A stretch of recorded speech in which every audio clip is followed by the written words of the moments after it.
Du Congo au Burundi, c'est tout près. Et le parc de Virunga se trouve à l'ouest de la RDC. Donc vous voyez que c'est à l'est, mais à l'ouest de notre côté. Et nous avons des liens qui nous unissent. Nous traversons à pied, vous voyez.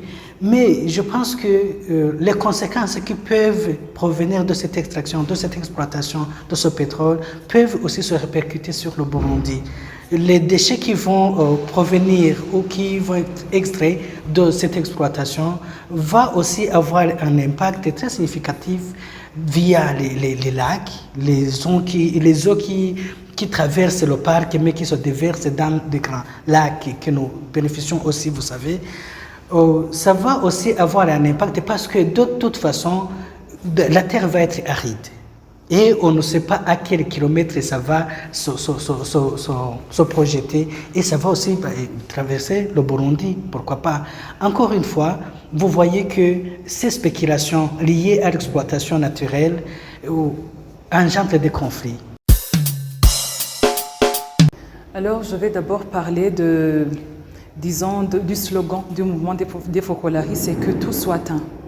Et si on dit que tout soit un, je dois faire en sorte que mon frère, qui est touché par ce qui se passe, je dois lutter avec lui au fait.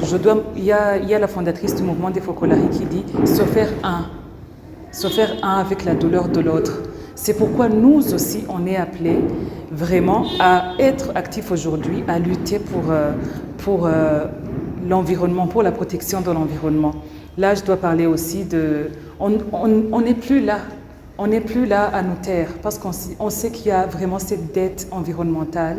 Il y a cette dette des pays qui ont toujours exploité d'autres pays, qui ont toujours fait beaucoup de choses et que malheureusement les autres sont victimes. On doit aujourd'hui dénoncer ça et on doit le dire. On n'est pas seulement chrétiens pour aller prier, mais on est aussi des chrétiens pour agir.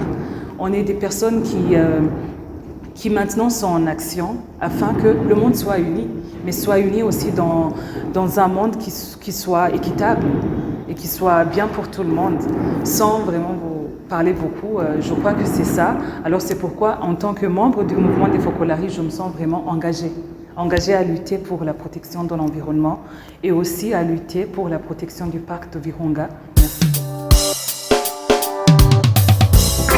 Il y a des petites choses qu'on peut faire, mais qui peuvent résoudre les problèmes que nous sommes en train de traverser aujourd'hui. Nous pouvons utiliser par exemple les biogaz. On peut utiliser l'énergie électrique ou l'énergie éolienne. On peut aussi éviter de se déplacer à l'aide des véhicules qui consomment le fossile. On peut utiliser le vélo pendant un temps. Voilà.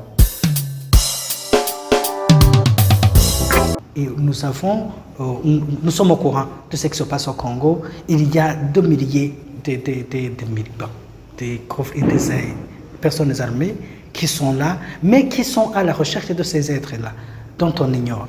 Et ces conflits se répercutent aussi sur la vie relationnelle au Burundi, la vie économique et la vie aussi sociale. Encore une fois, avec l'exploitation de ce pétrole, il y a ce que nous bénéficions de ce parc comme le poumon, le deuxième poumon du monde après l'Amazonie. Il y a le vent, il y a le bon air, il y a l'oxygène que nous bénéficions, mais cette fois-ci qui va disparaître et qui va aussi générer des conséquences sur notre vie qu'on doit aussi préserver.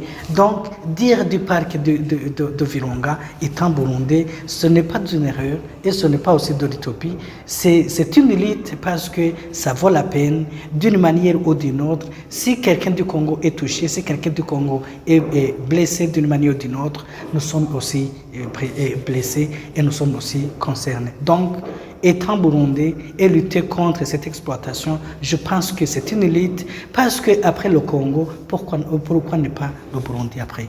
Et on y pense parce que ces spéculations se déplacent. Pourquoi après demain, ça peut ne pas être le Burundi? Je pense que c'est une lutte qui vaut la peine.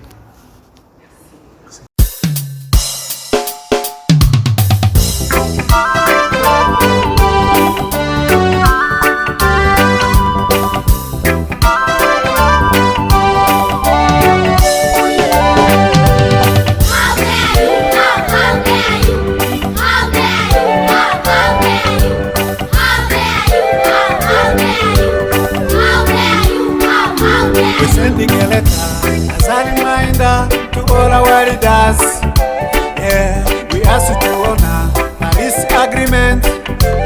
fight some years ago. All citizens and the children are striking because of you. Agenda 20